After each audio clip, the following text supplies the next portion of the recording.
अस्सलामु अलैकुम वरहमतुल्लाहि वबरकातुहू। आप सब पर अल्लाह की जानिब से सलामती और ढेर सारी अल्लाह की बरक़ात हों। बिस्मिल्लाहिर्रहमानिर्रहीम। शुरू करते हैं अल्लाह के नाम से जो बड़ा मेहरबान और नहायत रहम करने वाला है।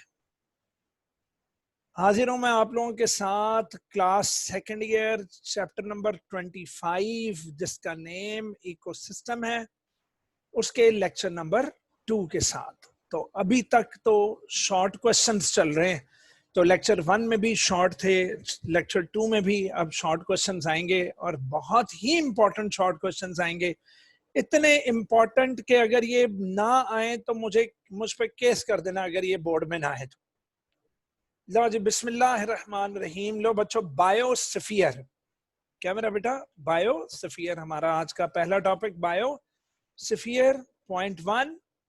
उत्तर जी, समंदर की गहराई। फर्ज करें कि मैं सुपरमैन हूं, मैं बोट के अंदर खड़ा हुआ था, तो मैंने बोट पर अपनी शर्ट खोली, अंदर एस लिखा हुआ था, मैंने सुपरमैन वाला यूनिफॉर्म पहना हुआ है।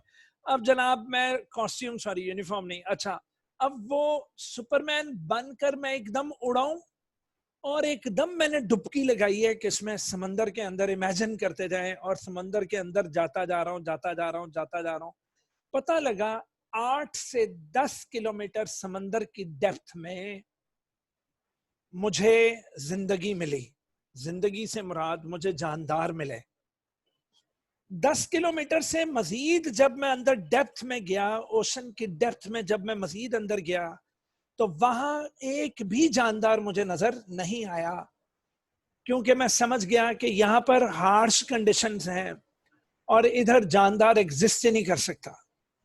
फिर मैं वहां से कोई 8 से 10 किलोमीटर के नीचे कोई जिंदगी नहीं, तो उसके बाद फिर मैं ऊपर की जानिब आना शुरू हुआ, एकदम सतह समंदर से मैं ऊपर को उड़ना शुरू हुआ। तो अब हवा में भी बेटा, हवा में भी कोई 8 से 10 किलोमीटर तक जब मैं हवा में उड़ता गया, तो मुझे पता लगा कि मुझे जानदार नजर आए। चूंकि मैं सुपरमैन हूं, मुझे माइक्रो ऑर्गेनिजम्स भी दिखाई दे रहे हैं, तो मुझे जानदार नजर आए। लेकिन 8 से 10 किलोमीटर के ऊपर भी इन्वायरमेंट इतना हार्श हो जाता है, ऑक्सीजन की कमी, प्रेशर वगैरह इतना वो ड्रॉप हो जाता है कि जनाब वहां भी 8 से 10 किलोमीटर ऊपर भी जिंदगी मुमकिन नहीं है, वहां पर जानदार नहीं मौजूद होते। तो मेरा बच्चा 8 से 10 kilometre above the sea level, 8 से 10 kilometre inside the depth of the oceans, ये टोटल को 20 किलोमीटर का जो एरिया है, इस एरिया में ऑर्गेनिजम्स रहते हैं। तो sphere means area, sphere means part of the earth, the part of the earth which is inhabited by organisms. The part of the earth which is inhabited by the organisms, that is the part of the earth, that is sphere in which organisms live, is called biosphere. Is called what? Biosphere. और पूरी दुनिया के मुकाबले में biosphere 20 kilometres की एक thin layer है in which तमाम organisms exist. तो यही वो थिन लेयर है अर्थ की जिसमें तमाम लिविंग ऑर्गेनिजम्स पाए जाते हैं, तमाम लिविंग ऑर्गेनिजम्स पाए जाते हैं। Organisms within the biosphere not only adapt themselves to the environment. अब बेटा वो बायोस्फीयर में जहां भी रह रहे हैं, ऑर्गेनिजम्स एनवायरमेंट के मुताबिक अडेप्टेड होगा, अडेप्टेशंस होंगी। जैसे हमने पढ़ा था कि जो हेलोफाइट्स हैं, जो समंदर के पानी में जो प्लांट्स रहते हैं, उनकी अपनी कुछ अडेप्टेशंस होती हैं। तो जो जीरोफाइट्स हैं, जो डेजर्ट्स वगैरह में रहते हैं, उनकी अपनी कुछ अडेप्टेशंस हैं। तो organisms within the biosphere not only adapt themselves to the environment, but also वो एनवायरनमेंट के साथ इंटरैक्ट भी करते हैं, फिर एनवायरनमेंट में चेंजेस का बायस भी बनते हैं ऑर्गेनिजम्स, और also control chemical and physical conditions of the biosphere. तो जी हाँ, ये मॉडिफिकेशन नेगेटिव भी हो सकती है, ये मॉडिफिकेशन पॉजिटिव भी हो सकती है। तो ऑर्गेनिजम्स जहाँ रहेंगे वो बायोस्फीयर की मॉडिफिकेशंस कर देते हैं। जैसे नेगेटिव मॉडिफिकेशन हमने कर दी कि हमने कार्बन डाइऑक्साइड को एटमॉस्फेयर में ऐड करवा दिया है, हमने वाटर पोल्यूशन कर दी वगैरह वगैरह। डन जी। तो व्हाट इज हैबिटेट? हैबिटेट क्या है पुत्र? बायोस्फीयर में जो ऑर्गेनिज्म जहां रह रहा है, जैसे अगर कोई डेप्थ ऑफ ओशन में रह रहा है तो वो एक्वाटिक हैबिटेट है और एक्वाटिक में मैरीन हैबिटेट है, और अगर कोई नदी में रह रहा है, कोई स्ट्रीम में रह रहा है तो वो उसका हैबिटेट एक्वाटिक है मगर फ्रेश वाटर हैबिटेट है। इसी तरह अगर हम खुश्की पर रहते हैं तो हमारा टेरेस्ट्रियल हैबिटेट है। टेरेस्ट्रियल में जो प्लांट्स हायर ऑल्टीट्यूड पर हैं, जो प्लांट्स प्लेन्स में हैं, तो जो प्लांट्स डेजर्ट्स में हैं। तो हैबिटेट क्या है बेटा? An organism lives in a habitat. तो ऑर्गेनिज्म जहां पाया जा रहा है, अगर वो ऑल्टीट्यूड है, वो डेजर्ट है या वो कोई और चीज है, वो उसका हैबिटेट है, वो वहां रहता है। An organism responds to variety of environmental factors. अब पुत्र उस हैबिटेट में ढेर सारे एनवायरमेंटल फैक्टर्स हैं, ढेर सारे एनवायरमेंटल फैक्टर्स हैं। अब एक कैंगरू रैट है, वो बेचारा डेजर्ट में रहता है तो उसके एनवायरमेंटल फैक्टर्स बड़े सख्त हैं। इसी तरह जो ऑर्गेनिज्म हायर ऑल्टीट्यूड्स मतलब मरी की पहाड़ी वगैरह पर मौजूद हैं तो उनके अलग से एनवायरमेंटल फैक्टर्स हैं। तो जो हमारी तरह प्लेन्स लाहौर वगैरह में रह रहे हैं उनके अलग एनवायरमेंटल फैक्टर्स हैं। And only when all of them are within the range of tolerance। अब याद रखें बेटा, एक ऑर्गेनिज्म अपने हैबिटेट में रहेगा और वो हैबिटेट में जब तक उसकी टेम्परेचर उसकी बर्दाश्त में है, जब तक पानी की फराहमी उसकी बर्दाश्त में है, जब तक सनलाइट सॉइल अगर तो वो टॉलरेंस में है, बर्दाश्त में है, तो ऑर्गेनिज्म उस हैबिटेट में रहेगा।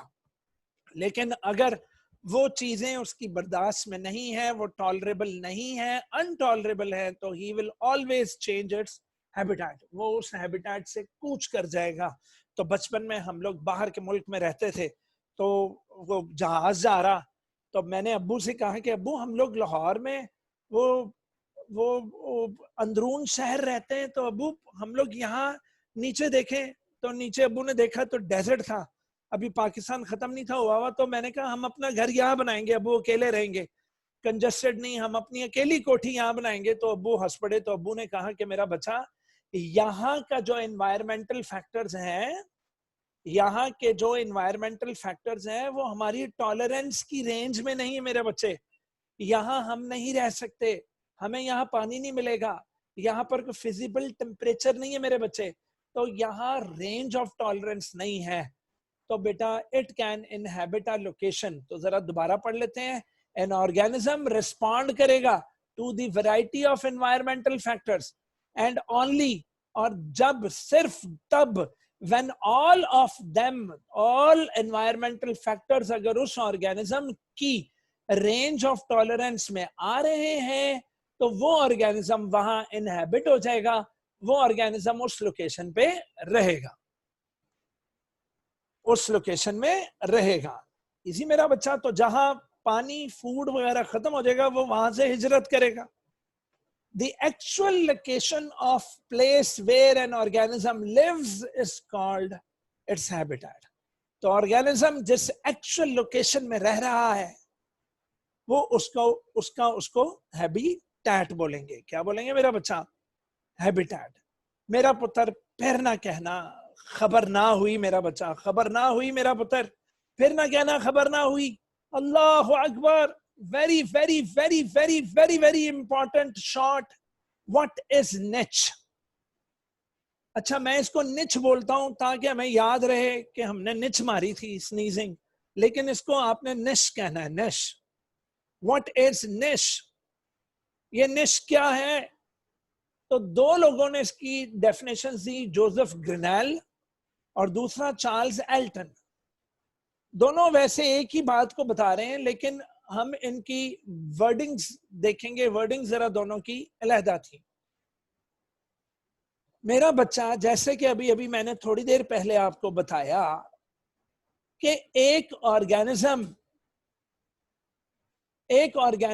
की जो पॉपुलेशन है वो रिस्पॉन्ड करेगी पुत्र कि क्या उसके एनवायरनमेंट में डिस्ट्रीब्यूशन ऑफ रिसोर्सेज है, क्या एक ऑर्गेनिज्म की वो रिसोर्सेज हैं जो उसको जिंदा रहने के लिए और उसको सेहतमंद रहने के लिए, क्या एनवायरनमेंट उसको वो रिसोर्सेज दे रहा है।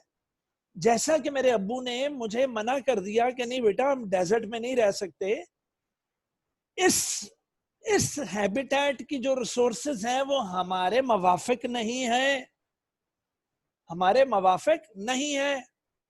और तो और क्या किसी जगह के जो कॉम्पिटिटर्स हैं क्या वो उसको वहां आबाद रहने देंगे, क्या उसको फूड उसको शेल्टर मिलेगा, या कोई दूसरा जानवर आकर उस पर करेगा कि नहीं है मेरी जगह मैं थे रहना है। जैसे हमने 9th मैट्रिक में एक एग्जाम्पल पढ़ी थी कि हमने इंपोर्ट कर लिए थे यूकैलिप्टस ट्रीज।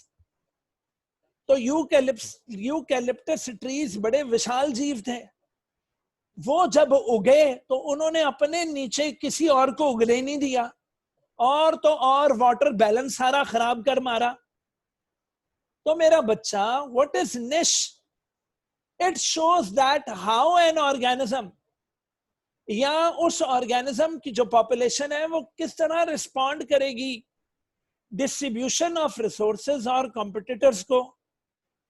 अगर तो वो रिस्पॉन्ड कर सकती है, डिस्ट्रीब्यूशन ऑफ रिसोर्सेज उसके मवाफिक हैं, और अगर उसके इर्द गिर्द ऐसे कॉम्पिटिटर्स हैं कि वो भी उनके साथ कंपटीशन करके अपनी खुराक, अपने सारे फिजिकल और एबायोटिक और बायोटिक फैक्टर्स उसको मवाफिक आ रहे हैं, तो बेटा वो वहां रहेगा, वरना वो उस हैबिटेट में रह नहीं सकता। तो बच्चों इन 1917 में जोसेफ ग्रिनेल ने, जो कि एक अमेरिकन ऑर्निथोलॉजिस्ट था, what is ornithologist? That is expert on birds. इस शख्स ने फर्स्ट प्रपोज द टर्म निश इन इकोलॉजी। इसने इकोलॉजी में निश की टर्म लेकर आया। अच्छा, अब निश का लफ्जी मतलब मैं आपको बता दूं बेटा। निश का लफ्जी मतलब ये है कि फॉर एग्जाम्पल के अब्बू आकर घर पर कहते हैं कि लो जी मैं बेबी एक्सेसरीज का बिजनेस करने लगा हूं। अब आप कहो कि अब्बू आप बेबी एक्सेसरीज का बिजनेस करने लगे हैं, तो वो उसमें आप क्या बेचेंगे, व्हाट विल यू सेल पापा? तो अब्बू कहेंगे मैं बेबी शूज का काम करूंगा।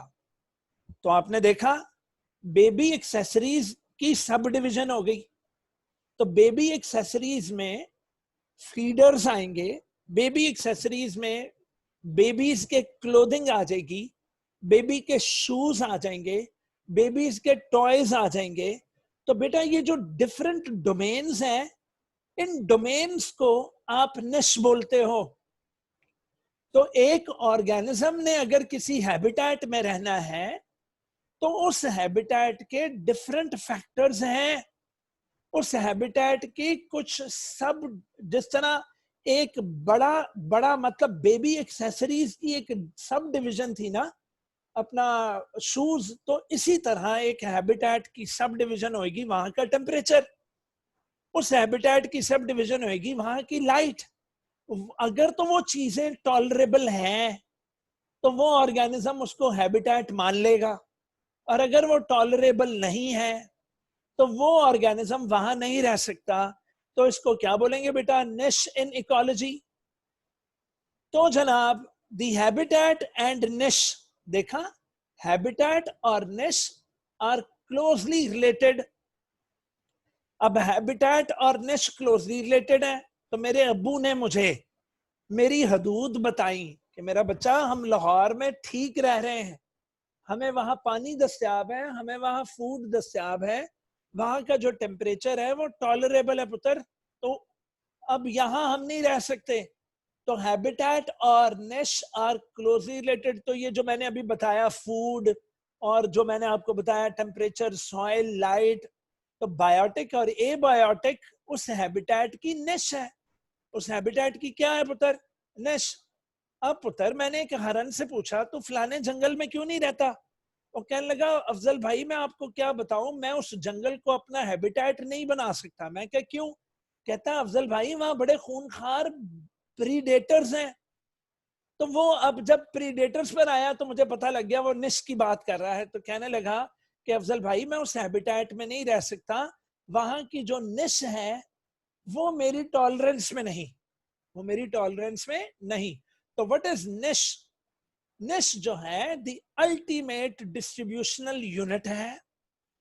एक एक जियोग्राफिकल मतलब के एक अर्थ का पार्ट है। अब वो पार्ट में कौन कौन रहेगा, उस जगह पर कौन रहेगा, उस हैबिटेट में कौन सी पॉपुलेशंस आएंगी, विद इन विच उस जियोग्राफिकल उस डिस्ट्रीब्यूशन यूनिट में उस एरिया में विच स्पीशीज उस एरिया में रिस्ट्रेंड होंगी, उस एरिया में कौन सी स्पीशीज रह सकती हैं।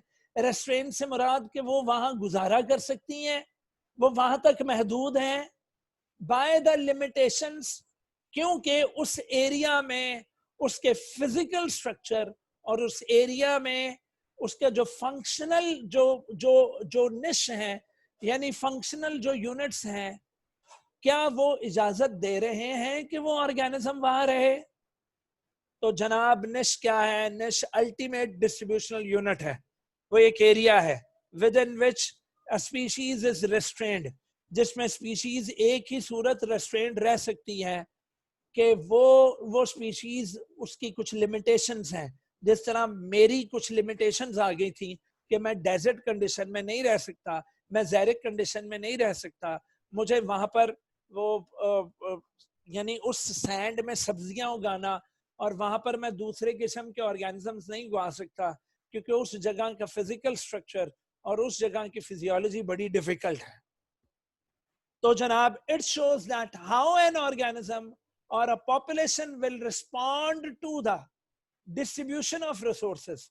उस जगह की रिसोर्सेज इस काबिल हैं कि मैं रह लूं, या उस जगह पर कॉम्पिटिटर्स ऐसे हैं कि वो मुझे रहने देंगे, वो जो ऑर्गेनिजम्स ऑलरेडी जो वहां रह रहे हैं क्या वो मुझे रहने देंगे। तो ये सारी बातें किस में आती हैं? निश में आती हैं। जबकि मेरा बच्चा चार्ल्स एल्टन के मुताबिक he considered the niche as the basic role of an organism in the community.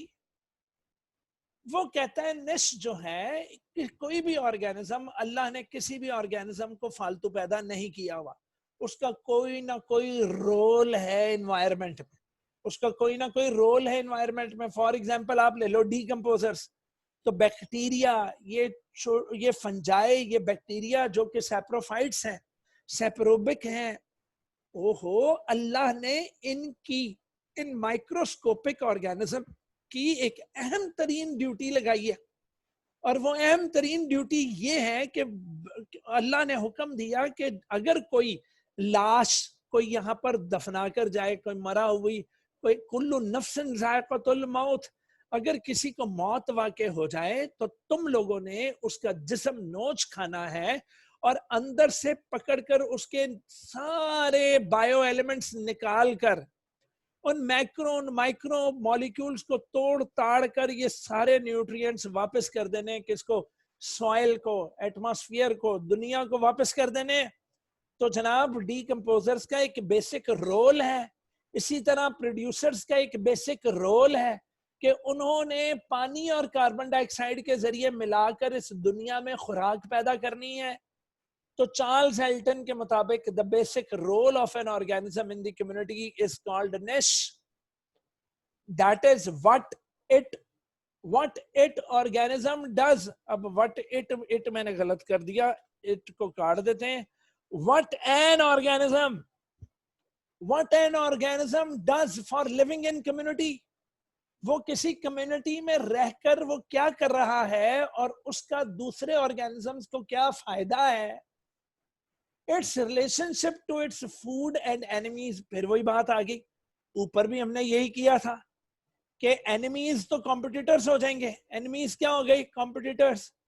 और रिसोर्सेज में फूड आ गया। तो बात सेम है बेटा, लेकिन उन्होंने अल्फाज बदल दिए। तो डिस्ट्रीब्यूशन ऑफ रिसोर्सेज में फूड आ गया कि क्या फूड मिलेगा, और कॉम्पिटिटर्स उसको रहने देंगे? और अगर उसको उस कम्युनिटी में जगह बनानी है तो वो क्या उन सब के लिए कर सकता है?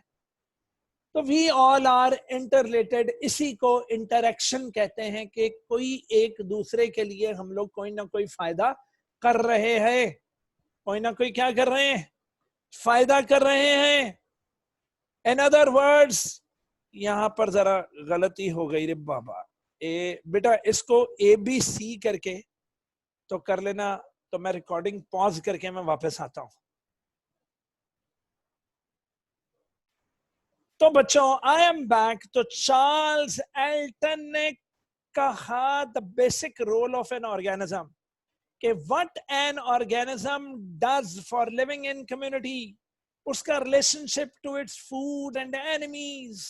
इन other words he defined the niche as the species occupation. Oh god, a plant तेरी क्या ऑक्यूपेशन है? और भाई मैं प्रोड्यूसर हूं, मैं फूड बना सकता हूं, I can trap light energy into chemical energy of the food.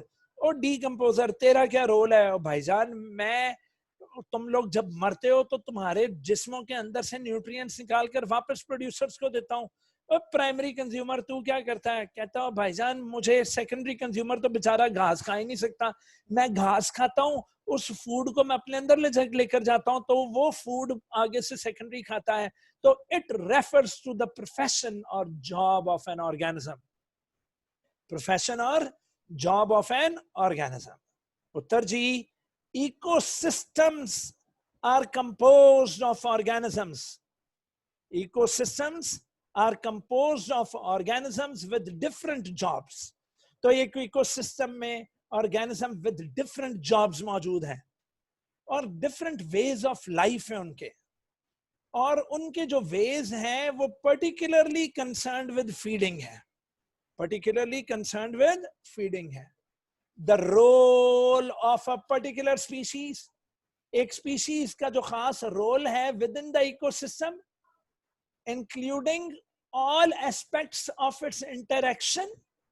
तो बेटा उसमें आप पढ़ोगे कि इस ऑर्गेनिज्म का दूसरी लिविंग थिंग्स के साथ क्या इंटरेक्शन है। उसमें आप पढ़ोगे कि वो अपने नॉन लिविंग एनवायरनमेंट के साथ क्या इंटरैक्ट कर रहा है। जैसा अभी अभी मैंने बताया कि प्लांट्स वाटर और कार्बन डाइऑक्साइड लेकर गया, तो पता लगा कि टेम्परेचर, मटेरियल्स, इन तमाम चीजों को अगर हम देखेंगे तो हम उस ऑर्गेनिज्म की निश पढ़ रहे होंगे। सो a niche is defined as the role of species, और कितनी दफा दसना ही, role of species plays in community, including behavior and influence, including behavior and influence। Easy मेरा बच्चा। उसके बाद आगे आया इकोलॉजिकल निश विद हैबिटेट। तो पुत्र अगर हम एक ऑर्गेनिज्म के निश और उसके हैबिटेट को देखें, it also specifies how the organism gets its supply of energy and materials, कि उसको सप्लाई ऑफ एनर्जी और मटेरियल्स कैसे मिल सकते हैं। एक ही बात को बार बार किए जा रहा है। फॉर एग्जाम्पल ऑर्गेनिजम्स प्रीडेटर और प्री। पुत्र मत रोको, मत रोको। अगर आपने घर में एक चूहा पाला हुआ और एक बिल्ली पाली हुई है, that is Tom and Jerry पाले हुए, तो मत रोको अगर टॉम जेरी के पीछे पड़ा हुआ रहता है और उसको खाने की कोशिश करता है, क्योंकि प्रीडेटर और प्री को नहीं खाएगा तो प्री इस दुनिया में ज्यादा हो जाएंगे और गड़बड़ हो जाएगी। तो बेटा प्रीडेटर्स हैं, प्री हैं, कॉम्पिटिटर्स हैं कि मैं तेन खुराक ही नहीं खाने देनी, तो ये खुराक के शेल्टर मैं ले लूंगा, निकलो यहाँ से। Competitors as well as its behaviour. तो हमें ये सारी चीजें पढ़ने में मदद मिलती हैं। And interactions are considered elements of its निश।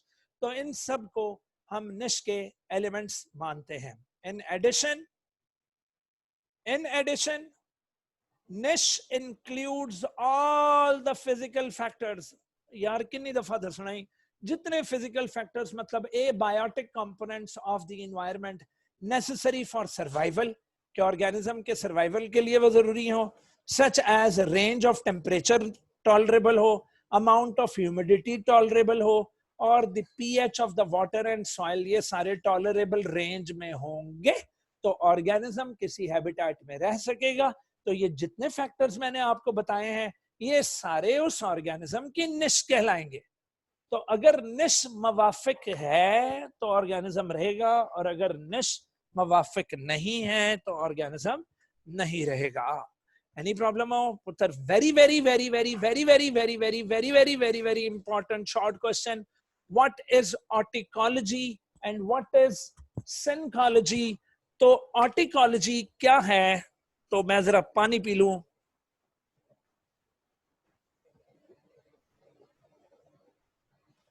जनाब, ऑर्टिकोलॉजी क्या है पुत्र? अगर आपके पास एक कम्युनिटी है और उस कम्युनिटी में सिर्फ आप एक पॉपुलेशन का उसके एनवायरनमेंट के साथ स्टडी कर रहे हो, इंटरेक्शन, सारे जंगल को छोड़ दिया, किसी एक ऑर्गेनिज्म को पकड़ लिया और उस एक ऑर्गेनिज्म की पॉपुलेशन का इंटरेक्शन आप सबके साथ मैच कर रहे हो, आप इकोलॉजी पढ़ रहे हो ओनली वन पॉपुलेशन को माइंड में रख के, तो that will be called autecology. तो ऑर्टिकोलॉजी में क्या होता है?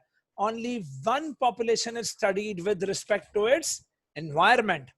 Ecology is the study of relationship of living organisms to their environment। ठीक है भाई जी, horticulture दसो क्यों दी? तो सुनो, when you are studying, जब आप स्टडी कर रहे हो a single population's relationship, एक single population की relationship to its environment, it will be called as horticulture। तो horticulture में आप सिर्फ एक population का इंटरेक्शन पढ़ते हो, रिलेशनशिप पढ़ते हो विद इट्स एनवायरमेंट। भाई for example you are studying 50 to 100 plants. अगर आप सिर्फ 50 से 100 प्लांट्स ऑफ सोयाबीन, तो सोयाबीन की पॉपुलेशन का अगर आप पढ़ रहे हो in order to know the effect of water pollution, के वाटर पॉल्यूशन का इफेक्ट सिर्फ इन 50 से 100 प्लांट्स ऑफ सोयाबीन पर क्या होगा, उनकी ग्रोथ पर क्या असर डलेगा और हमारी पैदावार पर क्या असर डलेगा। तो जब आप सिर्फ सोयाबीन के हवाले से पढ़ रहे हो तो you are studying the single और one population of soybean plant only, तो यू आर स्टडिंग ऑर्टिकोलॉजी। लेकिन अगर आप अपना विजन ब्रॉड कर लो और अब आप ये सोचना शुरू कर दो कि यार स्मॉग का पूरे लाहौर, पूरे पाकिस्तान पर क्या असर पड़ेगा, तो जब आप पूरा पाकिस्तान बता रहे हो तो उस पाकिस्तान में पुत्र प्लांट्स भी हैं, उसमें एनिमल्स भी हैं, उसमें प्लांट्स भी हैं, उसमें सारा कुछ ही आ गया।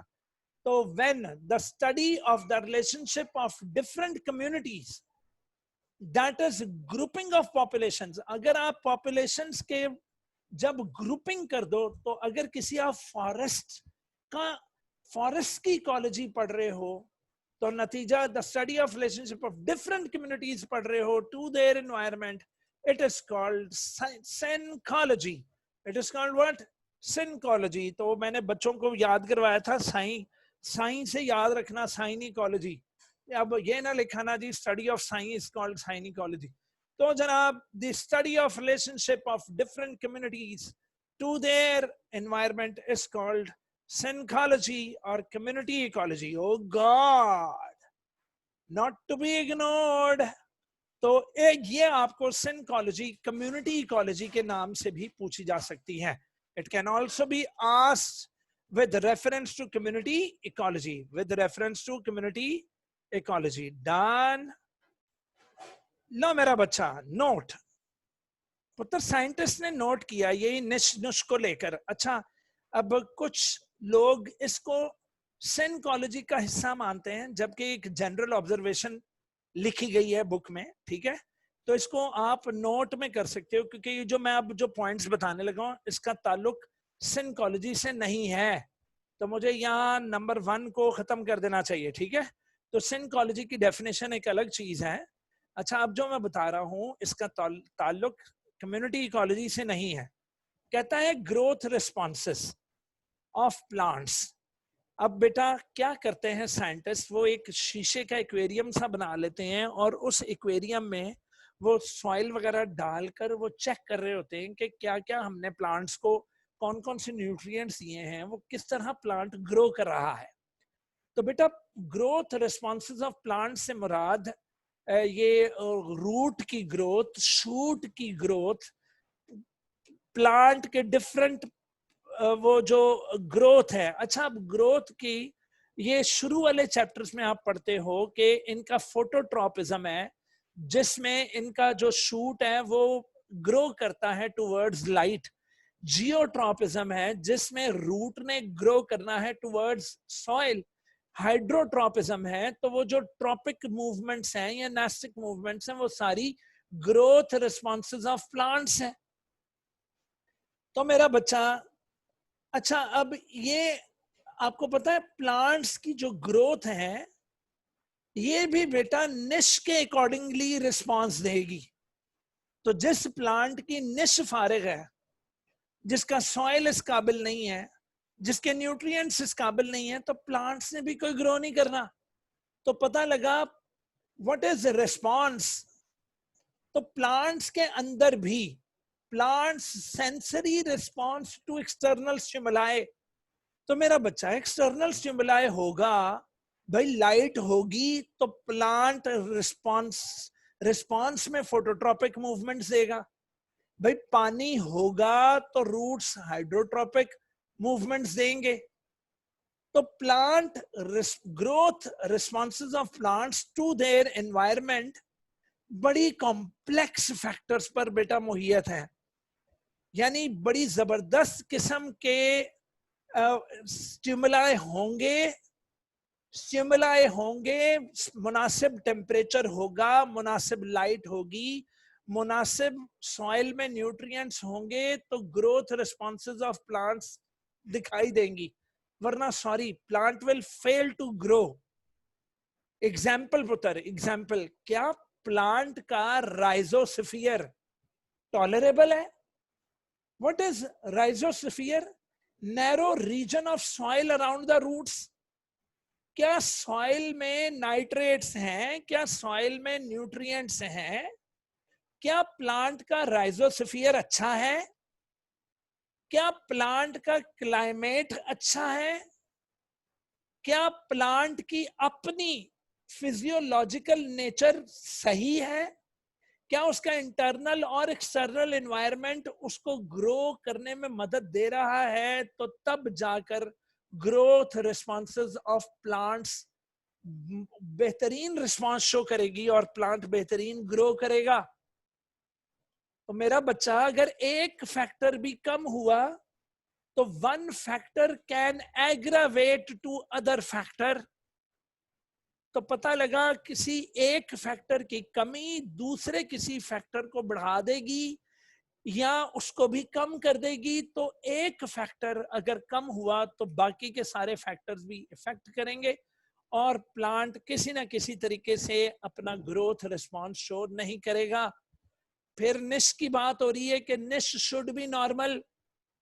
These factors interact with one another, सब मिलकर उस ऑर्गेनिज्म पर असरअंदाज होंगे।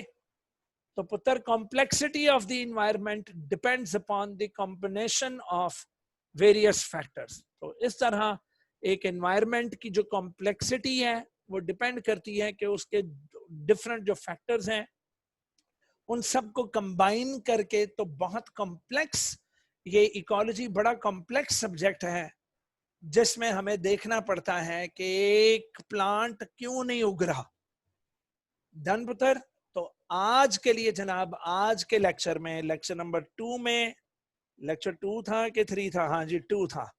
तो लेक्चर नंबर 2 में आज हमने यहाँ तक पढ़ा है। किताबों पर निशान लगा लें, मतलब लिख लें। और हाँ, जो बच्चे इसको रेगुलरली पढ़ रहे हैं, अगर वो कोई क्वेश्चन पूछना चाहे तो मेरे चैनल के अपना अबाउट में वो मेरा व्हाट्सएप नंबर है, वो मुझे व्हाट्सएप पर क्वेश्चंस पूछ सकते हैं।